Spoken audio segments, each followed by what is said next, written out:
Hello everyone, I'm going to walk you through our apple pie bread. I'm going to go ahead and make that with you guys today.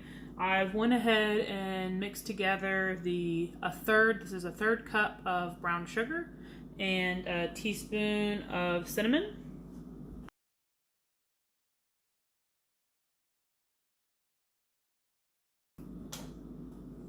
So just mix that together in a separate little bowl. This is going to go, this is going to be our filling, and it's also going to go on top. Okay, just put that aside. I've went ahead and put a stick of softened butter into the bosh. So it's a half a cup of softened butter that's already in the bosh. And now we're going to do 2/3 cup of sugar.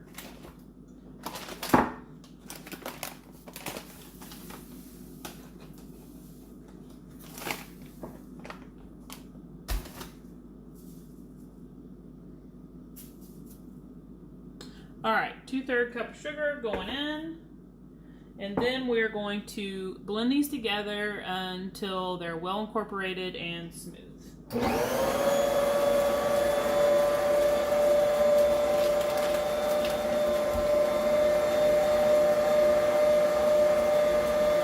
All right, got my butter and my sugar whipped together. I'm going to show you what that looks like so you can tell. They're whipped together and smooth. Now we're going to do our eggs one at a time. And this is, these are from our chickens. And a lot of them lay these really cool green, well, they're kind of olive colored eggs. So we're gonna do eggs. We're going to do them one at a time. We got 2 eggs. We're just gonna do it one at a time. And this is, especially when you have farm fresh eggs, it is very risky, like going ahead and putting it into your batter, because sometimes, because we have a rooster and stuff, so these eggs are fertile, so there are instances where you might crack open an egg and there's a little surprise in there for you.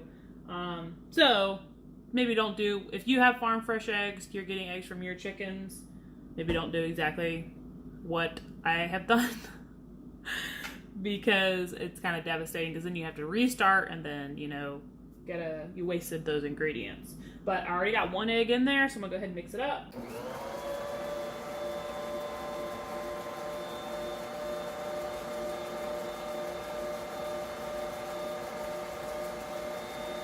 And this is a Bosch mixer, and with my mixer, I always scrape the sides and like the neck of the mixer to just make sure everything is mixed together nicely. Sometimes it does stick a little bit. Before I start adding in the dry ingredients, I want to make sure everything is mixed in well.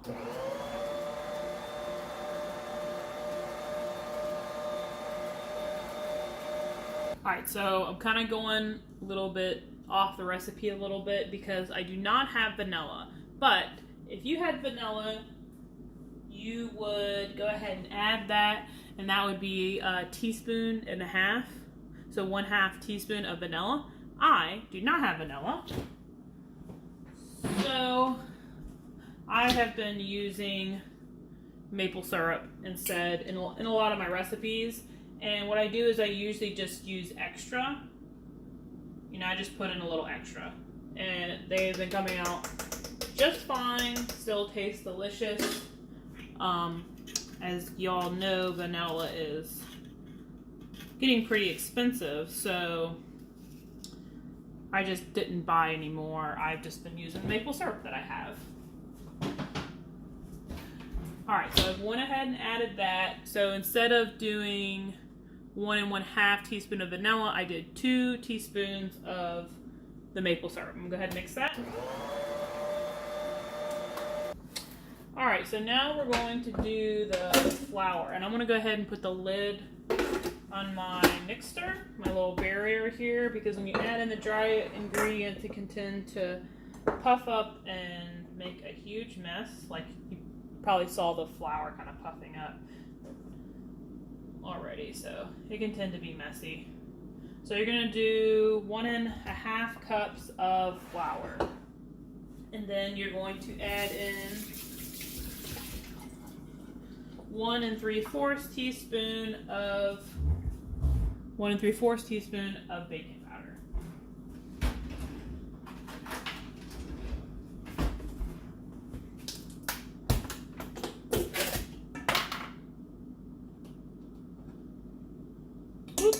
Let's put that in my wet ingredients. Caught myself. All right, so I'm gonna go ahead and mix the flour and the baking powder together. Get that well incorporated.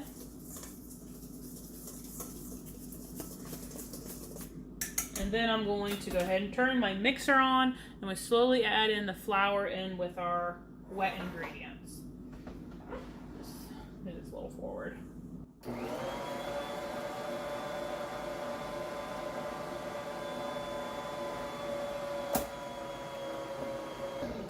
All right, I'm going to scrape the sides again.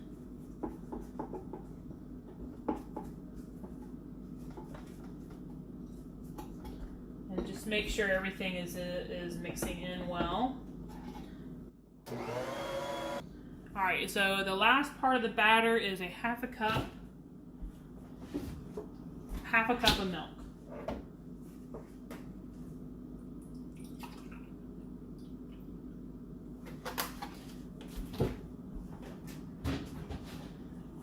And you might end up using a little bit more than half a cup because you want the batter to be smooth and you want it to be whipping easily. You don't want it to be super stiff. So I'm just going to slowly add this in and keep an eye on it and see if it's the consistency that I want.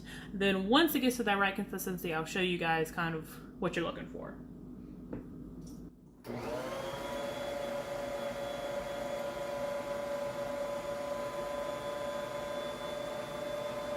All right, so this is looking pretty good, but I'm gonna scrape the sides again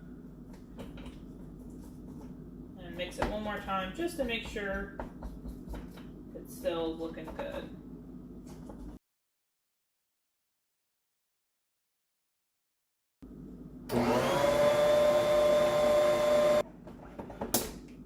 All right, so let me just show you this. This is how it's looking. Right here, it's very like cake-like kind of batter. So that's how you know that it's ready. So now what we want to do, we got our batter, we got our little cinnamon brown sugar mixture. Now we just need to peel up and slice 2 apples. So I'm gonna go ahead and do that, and then we're gonna put it all together.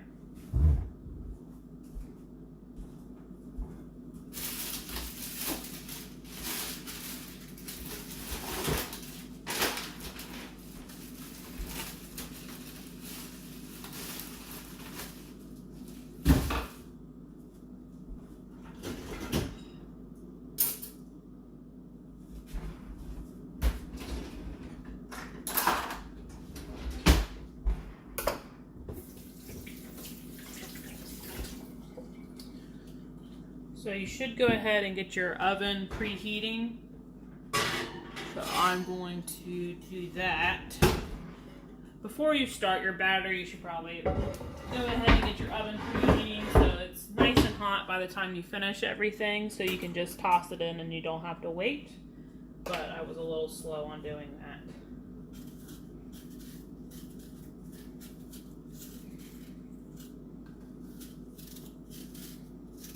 And I'm using Granny Smith apples because they're the best for desserts.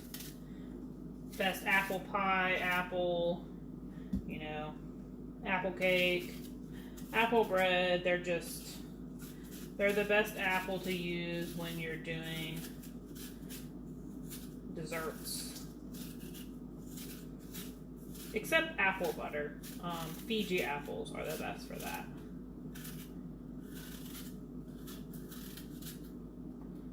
Alright, so I got my apples peeled. These are going to go to the chickens.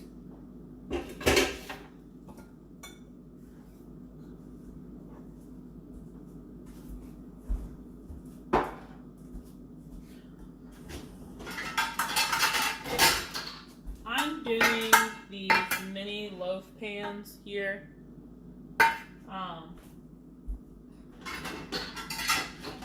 Because I'm doing this I'm doing this apple bread to sell, so the mini loaf pans work the best. People seem to enjoy those the most. So, got my mini loaf pans, and I like just using butter to grease the pans. It's very effective, and also it's better for you than that Pam or Crisco spray or anything like that. I've tried using olive oil, and that does not work at all. Like, that is the worst possible thing that you can use. I tell you, I have had about 20 mental breakdowns dealing with, you try to turn out your bread and it sticks, and there's few things worse than that. So I'm just gonna make sure that these are good and greased, because I just do not want this to stick. I want this to come out beautifully. So I just go along and make sure the whole entire pan is covered. So another tip, go ahead and move this out of the way. And rinse my hands off.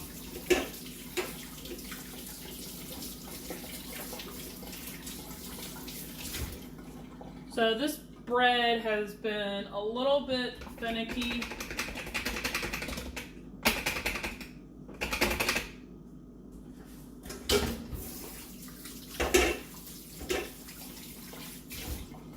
Because it actually, all kind of sweet breads, rise and all that. But this one really rises. And I have had issues with it going all over my oven.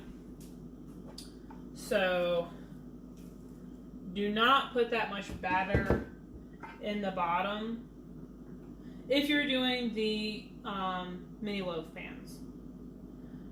Now, if you are just doing a regular pan, I would not worry about it at all. Well, I would just keep an eye on it. Let's just say that. Let's just say that to be safe. I haven't done this in a full-size loaf pan yet, so I'm not exactly sure, because I've just done the mini ones. So I'm not exactly sure how it would do in a full-size loaf pan. But, no matter if it says, usually any cooking time, it tells me whatever, recipe, whatever a recipe says for cooking time. I usually set it for like 10 minutes less than that, because ovens are different. They're not all created equal. So you gotta kind of go with your oven. Alright, so I'm gonna go ahead and I just slice the apples directly into here, and I just do thin slices, and I just do enough so it covers the whole bottom of the pan. And you might want to do more or less, depending on how much you like apples or how many apples you want in there. But just, to me, just enough to have a nice layer at the bottom of the pan works. And I like doing it this way because it's less work to slice it like this, because you don't have to core the apple. So that makes me happy, because I have a little baby, and the quicker that I can do things and get things not out of the way, more time effective that I can be, the more things that I can get done while she's sleeping or playing or, you know, whatever. It's like I'm constantly in a rush. All right, so I've got layer of apples.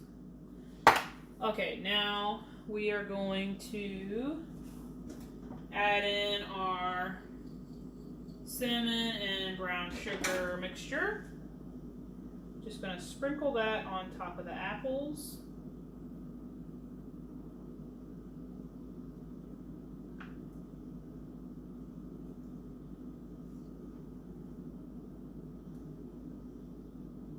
Pretty generously. And then we just pat in the apples into the batter. So put the apples and your cinnamon mixture, just going to give a nice little pat into the batter. Okay.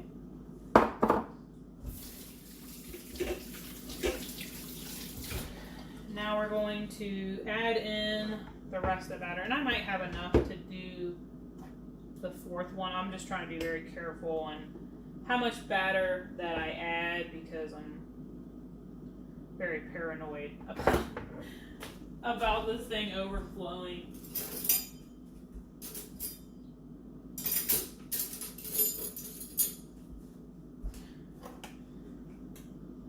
And this is such a delicious recipe. I mean, it's just so good. So it's definitely worth it. I'm just trying to put in a thin layer. It'd be so much easier if I did the full-size loaf because I wouldn't have to be so finicky about it. But this video might, you know, steer you clear of these mini loaves. You might just be like, no way, Jose, after seeing me struggle with these.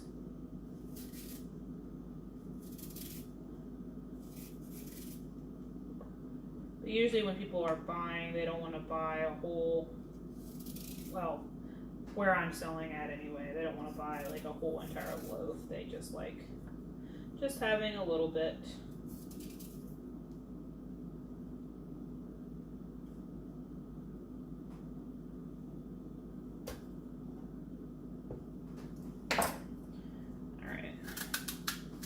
So the one apple does go a good ways.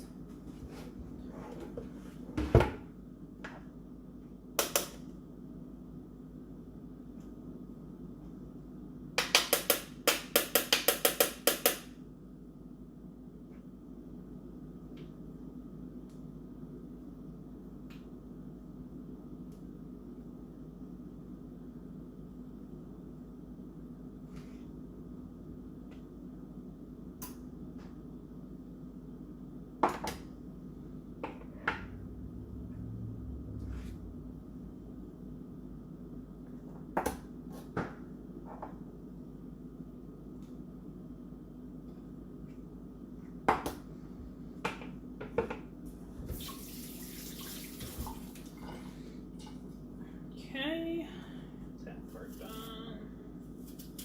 Add my apple slices on top.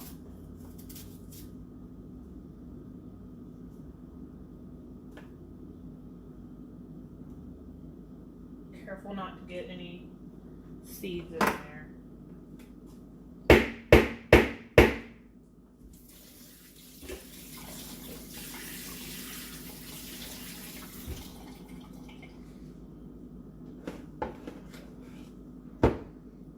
I do think I'll be able to do this fourth one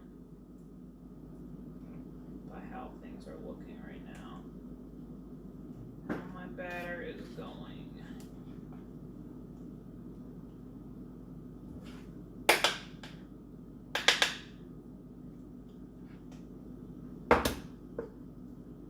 Trying to leave plenty of room on the top so they have room to expand.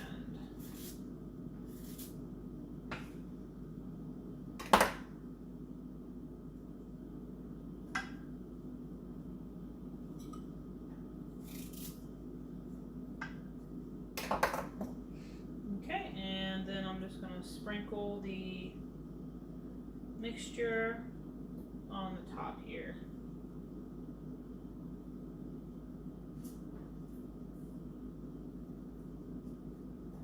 Just press it in like before. I just incorporate that to the batter.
Alright, these are ready to go in the oven, except I need to wipe the sides. I need to clean these up a little bit.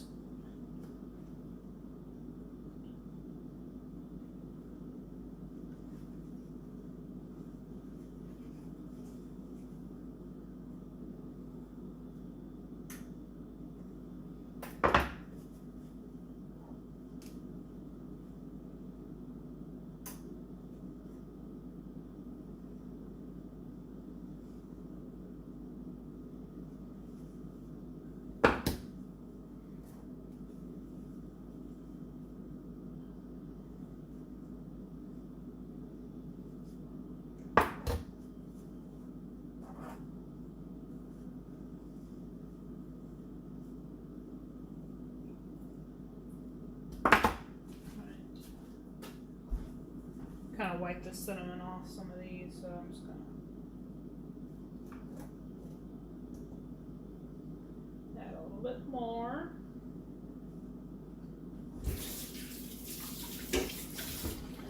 Alright, ready to go in the oven. Now I'm gonna put them in there for like 15 minutes and just check on them, make sure they're not overfilling or anything like that. So we'll just set the timer 15 minutes, and then we'll check on them and make sure they're not overflowing and making a huge mess. We just pulled them out of the oven, inserted a knife, and it came clean